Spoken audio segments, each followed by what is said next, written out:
Good evening. Again, thank you for joining us tonight for this another walking through the Word Bible class. Grace and peace be multiplied into each of you. To those of you who are watching virtually, thank you for being logged in as well. God is so good and so faithful and so kind unto us. We're grateful for another opportunity to be in the place of worship again. And thank God for what He continues to do in our lives. Let me express again my gratitude and gratefulness for our intercessors. Thank you, Sister Porter, Reverend Young, and Sister Johnson, for your commitment and diligence in our time of prayer. We certainly appreciate your effort and your work and your consistency in being our intercessors and praying on our behalf. When I came through the door, I sensed the power of God in the sanctuary. Sister Porter was just before the throne of God. I started asking God to forgive me of anything I had done when I heard her coming through the door. You were supposed to laugh there. And so we thank God for you, Sister Porter. Thank you guys for praying. Listen, I want to engage you and to hang out with you for these next 30 minutes or so. What I think is certainly relevant in this 21st century moment in time. We have really been digging into Philippians and really looking at that church at Philippi as it has challenged. Paul has challenged us on so many levels on what it really means to be a ministry-minded church and the consistency that's required as a result of focusing on and what it means to take a biblical approach to ministry. That is certainly a relationship aspect when you start talking about ministry and taking a biblical approach to ministry and doing ministry at a biblical level, from a biblical standard. There is certainly a relationship aspect that's engaged and involved with that. And Paul shared with us personalities in Philippi and those relationships and kind of how those relationships challenged or brought a conflict and sometimes strain into the church at Philippi. As I was praying and really for this season and looking at the biblical approach to ministry, and as I interacted with people, as I've engaged myself into ministry, I think one of the things that we have to really talk about or really begin to get into is this envious and jealous spirit. Envious and jealous spirit. And so I'm going to spend some time with you over the next few weeks or so to see if we can look through biblical record and find some resolve, or at least find some answers that will help us to understand, number one, where does envy and jealousy come from? Where does it come from? Write that down. Where does envy and jealousy, where does it derive from? Where is it? Where is the root of it? Because if you can never get to the root of a matter, if you cut off the root, you can stop the growth. And where does it derive from? And if you are a part of a ministry, you've been around ministry, you've been around people, you have either seen, experienced, or been envious or jealous of somebody. You ain't got to raise your hand and you ain't got to thumb it up on the screen, because all of us, if we were to be honest, have been to that, been in that a place where we didn't want anybody to know where we were envious or jealous, or we've experienced it in some way or another. And so I wanted to spend probably the next few weeks and really look at, number one, the question was, where does it come from? Where does it come from? Because I don't think you wake up in the morning or when you were given birth that you woke up being envious and jealous, right? I just don't think that works like that. So if that was the case, then does that become a learned behavior? Ask that question as you're taking notes. Does it become a learned behavior? Does it become a learned behavior? The first question, where does it derive from, right? Where does it derive from? And then secondly, we said, does it become a learned behavior? Do you pick it up from other places? And the third question, is it a matter of the heart? Is it a matter of the heart? And then the fourth thing I want to us to look at or to be able to answer is, what does it damage? What does it damage? Because I think it's important, if we're going to look at this, we've got to know, number one, where does it derive from, right? Where does it derive from? Is it a learned behavior? Did I learn it from somebody, right? And then where does it come from? And then what does it damage? What damage does it cause? What damage does it cause? So I want to look at the book of wisdom, the book of truth, this Old Testament record, Proverbs chapter 14, so that we can establish some early principles and some early precepts that will help us here. And so as you're interacting on social media, I hope we're there. Interact on social media, put those questions out there, interact with individuals who are logged in, so we're talking to our virtual audience as well. Do that for me. Proverbs chapter 14. Proverbs chapter 14. Proverbs chapter 14. I want to lift tonight for this foundational study because we're going to hang out here for a few weeks and to look throughout the biblical record to see what we can discover, what we can unearth as it relates to this Old Testament record. Philippians chapter 14, verse number 30. Do you have it? Those of you in the sanctuary, those of you online, virtually, thumb up, you've got it. Look at what the writer says. Look at what this writer says, this book of wisdom. It starts with a sound heart. A sound heart is the life of the flesh. Do you see that? For Proverbs chapter 14, verse number 30. A sound heart is the life of the flesh. It is what this book in verse number 30 introduces us with. And so it's talking about the heart, but it's talking about the sound heart. And so when I begin to look at that word sound, it came from the Hebrew word maypar, M-A-Y-P-A-R, maypar, which talked about curative, C-U-R-A-T-I-V-E, curative. It also talked about concrete. And what really amazed me is that it talked about medicine. This word sound, it talked about curative. Maypar is the Hebrew word. It comes from M-A-Y-P-A-R. Maypar is the Hebrew word, but it talked about curative. In other words, the ability to heal. But it also talked about concrete, solid.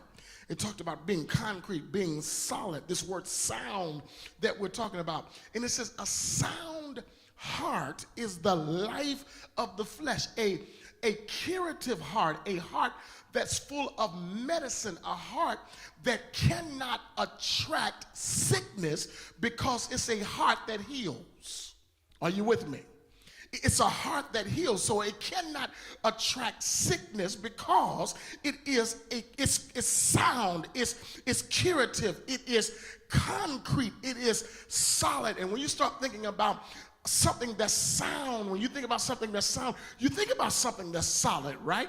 When you say something is sound, or you build something and say, man, they have built this soundly, that means they have built it where it's sturdy, it's strong, that it can stand the test of time. And so when this writer, this book of wisdom talks about a sound heart, he's talking about a heart that cures, a heart that's concrete, a heart that cannot attract sickness because of how the heart operates. Are you with me? curative, concrete, sound. And the text says a sound heart, a curative heart. And we understand that the heart is the center of humanity. It is the center of humanity. It's our intellect. It is where everything is derived from. Everything is established through the heart. And so if you have a sound heart, the Bible says a sound heart is the life of the flesh. In other words, it is the sound heart that keeps you curative, that keeps you whole, that keeps you well. And because your heart is sound, people who are around you experience what your heart gives out. Are you with me? They experience what your heart gives out. And so if you have a sound heart, it gives life to the flesh. In other words, not only just your flesh, but those who are connected, those who are around you, have the opportunity to glean from and to pull from because your heart is in the right place. So where's your heart? Where is your heart? Do you have a curative heart? Do you have a solid heart? Is your heart in the right place? What are your intentions as it relates to your heart? Because so many times we can spend so many days, so many years working on the outer appearance, working on our external display, yet we neglect the substance that's available because we're so busy trying to fix what external, because that's what people can see. But you understand what God can see. While man looks at the outer appearance, God looks at the heart, the center of it. The reason why you made that decision, was it a sound decision? Was it a curative decision? Was it a made-part decision where you were determined that because my heart is sound, I'm determined to live out where my heart is? So the heart, the center of it all. And so we have to answer that question that we ask, is it a heart matter? The answer to that question has to be what? Yes. It's a heart matter. What's in your heart, though? Is your heart a medicine? Is it curative? Is it solid? Or is it that your heart is at a different place, and as a result of your heart being at a different place, then guess what? Other things begin to creep in. In other words, sickness or disease can attach itself to you because your heart is not curative. Perhaps so many people are sick because of their heart. Because if, in fact, the Bible teaches us that the heart, a sound heart, is life to the flesh, that means my heart should be able to fight off diseases because my heart is what? It's curative. Is it a possibility that your physical stamina is often questioned because your heart is not curative and is open for anything? It's a heart matter. A sound heart is the life of the flesh. This word sound, again, curative, medicine, free from sickness and disease. And perhaps the problem with 21st century Christendom is the heart of the church is off. The center of it is intellect, how it operates, how it functions, what's its purpose, what is it driven by? It's the heart. But a sound heart is the life of the flesh. So we have to admit that anything that is opposite of being curative is a problem. It's a matter of the heart. And so if it doesn't heal, it's all because your heart has not been at a place where it is curative. Are you with me? But watch this. Talks about medicine, a sound heart. Somebody say that with me, a sound heart. Well, what do you have? Do you have a sound heart? When you do what you do, are you doing it because externally you know other people like to see it? Or are you doing it because you want to bring life and medicine to the people who will receive it? Why do you do what you do? The question becomes, why do you do what you do? Is it because you like the external stuff? Because I am convinced that in church we have perfected the show, but we haven't navigated to enough substance. We can give you a Sunday morning show and Wednesday night pop-up moment, but do we have the substance that we need for survival? Because it's easy to pop up and show up. But when you show up, is there any substance after you've shown up? Are you gleaning? Are you learning? Are you growing? Are you maturing? Or better yet, is your heart changing?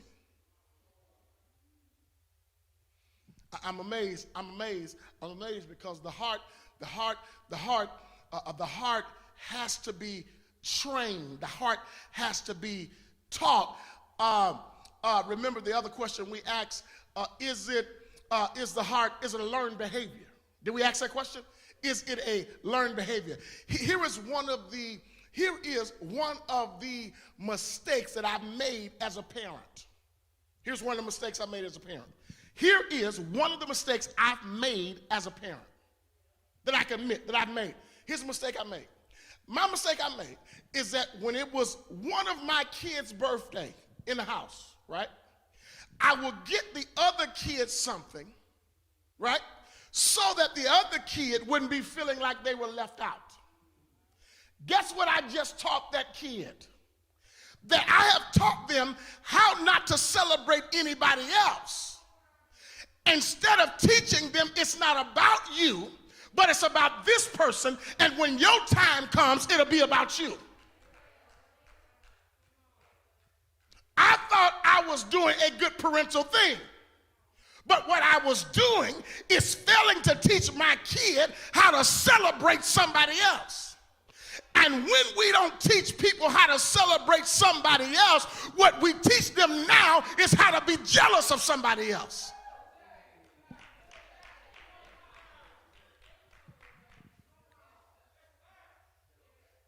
So, can it be taught? Mm-hmm. And when you later on try to change it, guess what? Because you created it, now it's hard for you to correct it. When early on, when your child is at a place of understanding, you say, no, today is your sister's or today is your brother's birthday. It's not about you.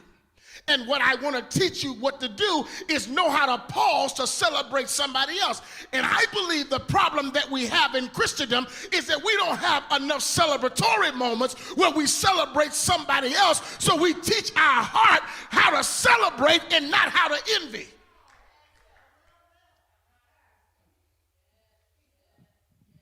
When was the last time you celebrated somebody else? I was talking to one of our trustees, and I was sharing that one of the things that I wanted to incorporate into our ministry as we are condensing ministry. If you don't understand the condensing of ministry, then you've missed the whole pandemic piece. So if you try to go back and put the circle in the square, it don't fit anymore, and so you have to make the adjustment. And as we were talking about condensing ministry, one of the things that I was sharing with him, I said, man, we got to get to a point where I want to have moments of celebration for our members and our parishioners, where there are times that we celebrate a member just for whatever. Because I think what we teach people how to do is to be celebratory, and when you become celebratory and you know how to celebrate other people, it sets you up for success. But you got to know how to celebrate somebody else. And I'm not talking about celebration from an external piece. Don't get this wrong, because some people will celebrate you, but they'll say they just did it because other people were looking. Because if it's not from your heart, hold the celebration. right? Because if it's a curative heart, if it's a heart that's full of medicine, then the celebration will not only heal that person, but it'll also catapult them to a different place. Watch this. So did we answer that question? That it can be a learned behavior. It becomes a learned behavior when there's the lack of celebration of other people. Are you with me? It becomes a learned behavior when there's a lack of celebration for other people. And when you look at celebration, and I'll get into that next week because I got something I'm going to share with you. You don't want to miss this series, I'm telling you. This lack of celebration will have your mind messed up. Because what will happen is people will be trying to celebrate you because your mind is messed up, you'll look at the celebration and find something wrong with it. Watch this. A sound heart, curative heart, is the life of the flesh.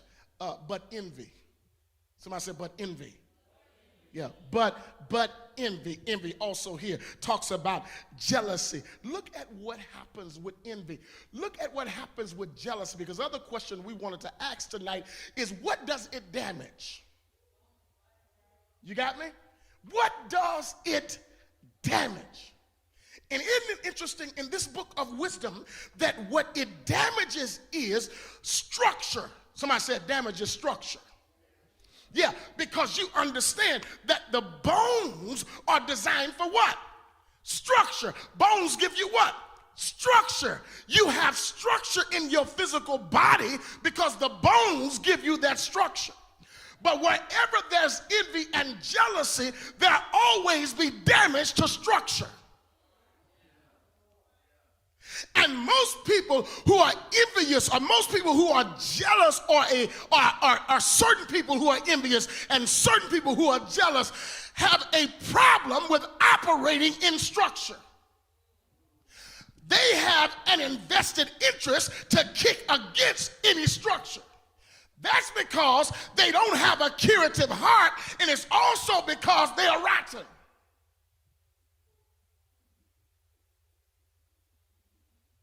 And so they can't operate in structure. Isn't that something? Isn't that something? When you teach your children, you teach them how to operate in your house. Success and failure is determined by the standards that I've set. Is that right, parents? And if you kick against the standard or the structure, then guess what? You're going to mess the structure up, but you're also going to damage you inside the structure. Is it possible that the structure of the church has been operating with a bone disease because we haven't had enough people with curative hearts? Are we operating with bone diseases? Limping, barely making it. Why? Because we don't understand the importance of making sure that the structure remains strong. Text says, but envy rottens. Rottenness is what the King James Version says. It's antedated. Rottenness. Whatever rottenness. That sounds like a lot of it to me. You understand? It just sounds like a lot. Rottenness, that sounds like more than one. Right? But it rottens the bones. And this word rotten talks about decay. Isn't it amazing? That heart, the soundness talks about what's strong, right? Concrete, right? Curative. But then when you get envy and jealousy creeps in, it becomes rotten from the inside out. And notice where both of these things are. The heart is on the inside. The bones are on the inside. And so you cannot have a curative heart with rotten bones. Because a curative heart won't allow rotten bones to exist. But you can have rotten bones when you don't have a sound heart. I'm doing the best I can. But the envy is rotten. It rottens the bone, so it messes up the structure. Is it possible our structure is off because our hearts are not curative? Because it's rotten. But also, when you think about bones, you not only think about structure, but secondly, you also think about strength, right? You think about strength. Because when your bones are strong, right? You're strong. You can handle some stuff. But when you have envious and jealousy, guess what you do? You weaken your bones. You weaken them. Why?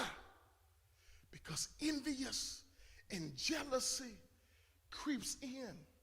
Where did it derive from? It derived from my heart. It derived from my heart. Because envious says, I really want what she has. And I don't have it.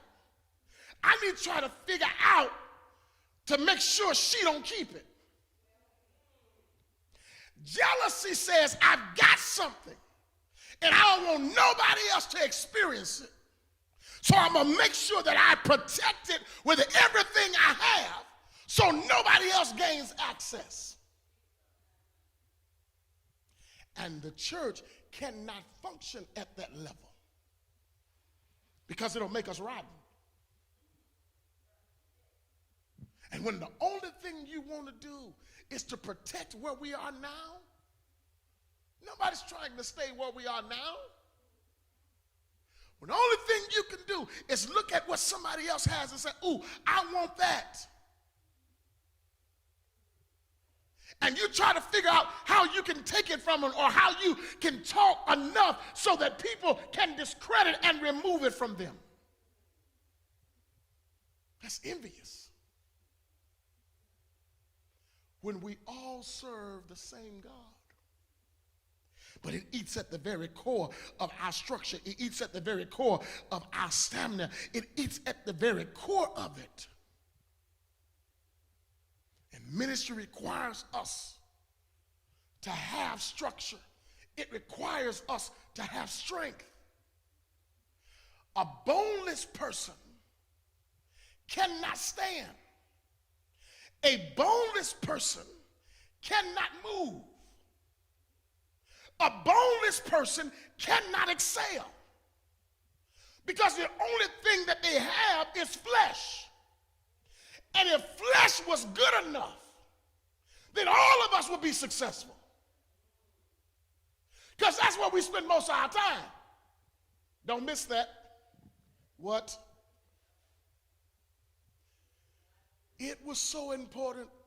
The structure and the strength and the stamina of these bones was so important. You remember in the Old Testament record at that prophet Ezekiel, God places him out in the midst of the valley of dry bones. They wasn't rotten, they was just dry.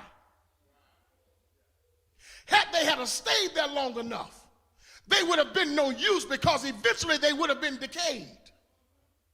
And so even if you got a broken bone and not a decayed bone, there's still help for recovery. And some of us are not rotten, we're just broken. And it's time for us to allow our hearts to heal our bones. God Almighty. Because if in fact the heart is curative, it has the ability to heal everything connected to it.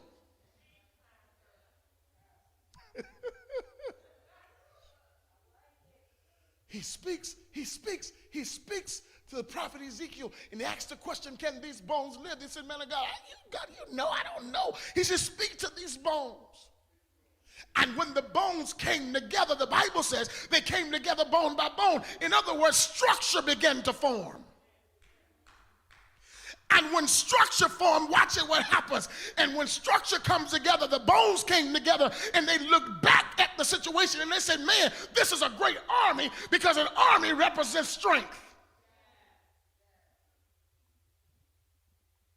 What are we perfecting? What are we perfecting? Are we perfecting the show up, or are we perfecting the substance? That's the challenge for us. Is our heart healthy? Is your heart healthy? Are you driven by sound and concrete decisions, or are you driven by fleshly desire? Because if the answer is not sound decision, then you breed envious and jealousy gets established, and before you know it, we're envious and jealous of one another, and we're supposed to be on the same team.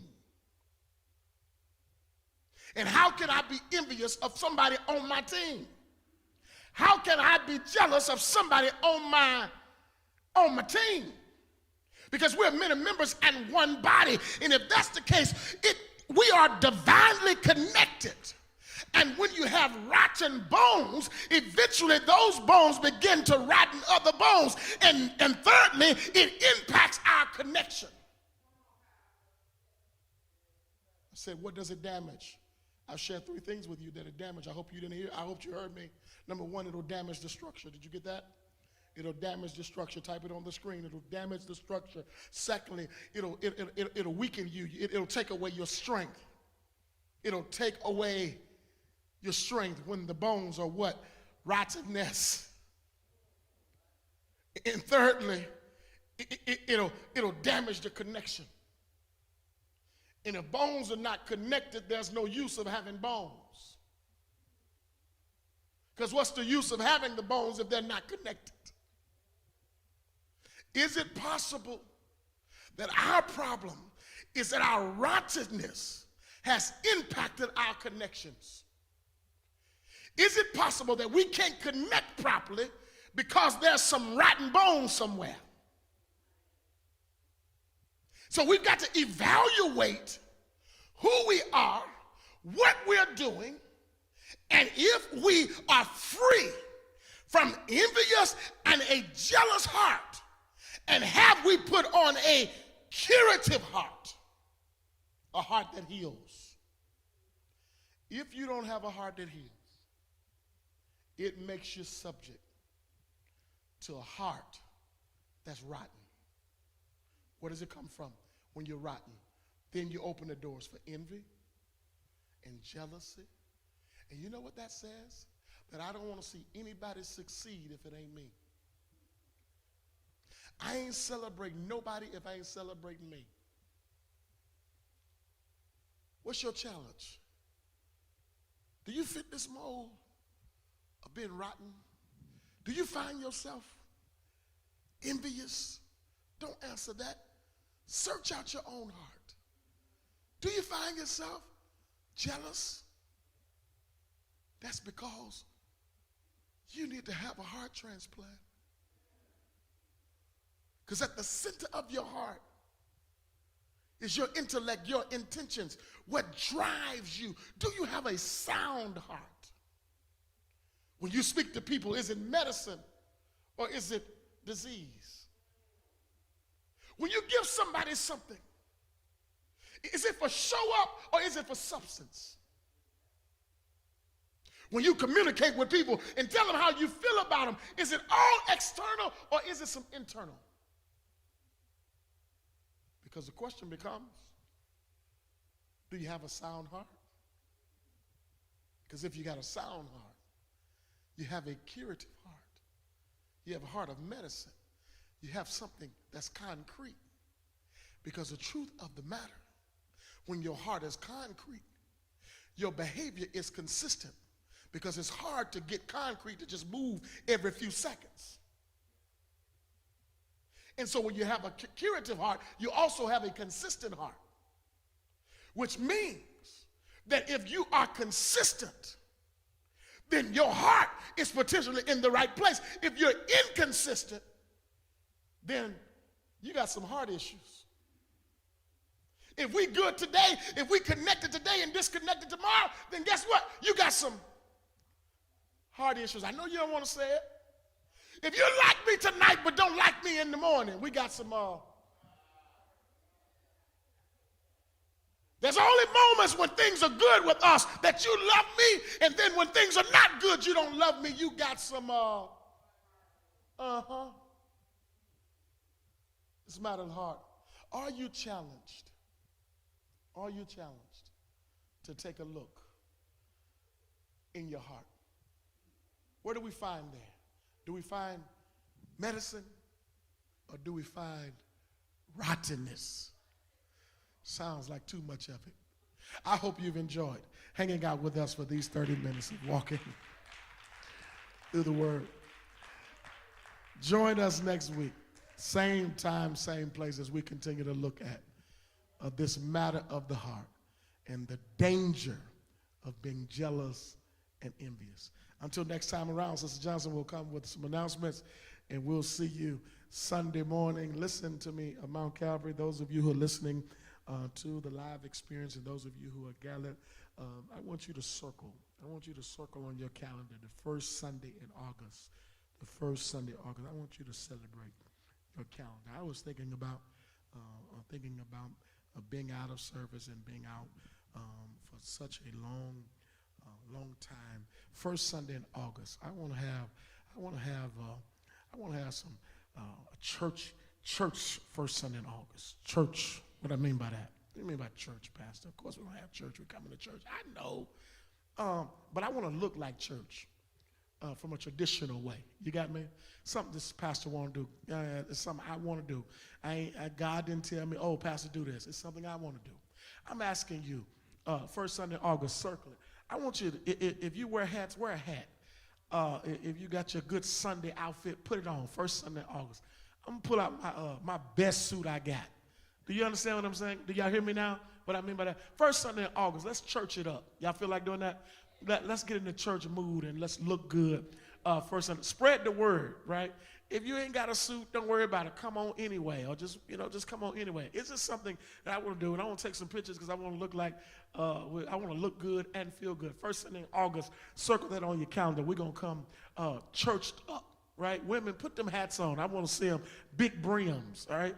I want to see it. And men, get those good suits and there's good Stacey Adams out that you got. I don't know if you got them. Put it on and meet us the first Sunday in August. It's our, we're going to call it our back to church. I don't know, something I'll come up with. Don't make that spiritual. You understand? Don't make that spiritual. I just want to do that. Right? I want us to do that as a church. I want us to dress and look good as a church. First Sunday in August, just do that for me. That's something the pastor wants to do. Don't make it spiritual, because if you make it spiritual, then you're just going to miss the mark on that. Just look good and put it on. You got me? First Sunday in August. Come on, Sister Johnson. God bless you. I love you. Thank you for being a Hill Watcher.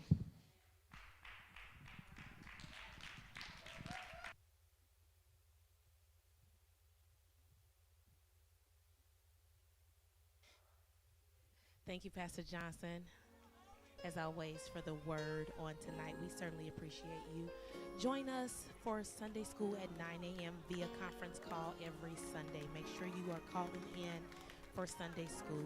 And of course, Mount Calvary is open for in-person worship. So we are asking that everyone wear their mask, that you get signed in, get your temperature taken for worship services on Sunday. Once again, you do not have to call in, or you do not have to sign in on the Sign Up Genius, but we will continue to follow the CDC guidelines. The Christian Education Ministry is preparing for in-person Wednesday night youth Bible class and Sunday school. This ministry is looking for anointed, innovative, and committed individuals to teach youth classes. If you're interested, please contact the church administrative offices, leave your name and number, and Minister Williams will contact you with more information. To order Pastor Johnson's first book project, Looking Within, please go to lakitcjohnson.com, amazon.com, kobo.com, Barnes & Noble, or you can see me, Lady J. As Pastor just announced, on the first Sunday, which is August the 1st, 2021, we are asking that you wear your Sunday best. So men, pull out your suits. Women, wear your big brim hats. And let's dress up. If you don't have it, don't let that stop you. Please come and join us for in-person worship.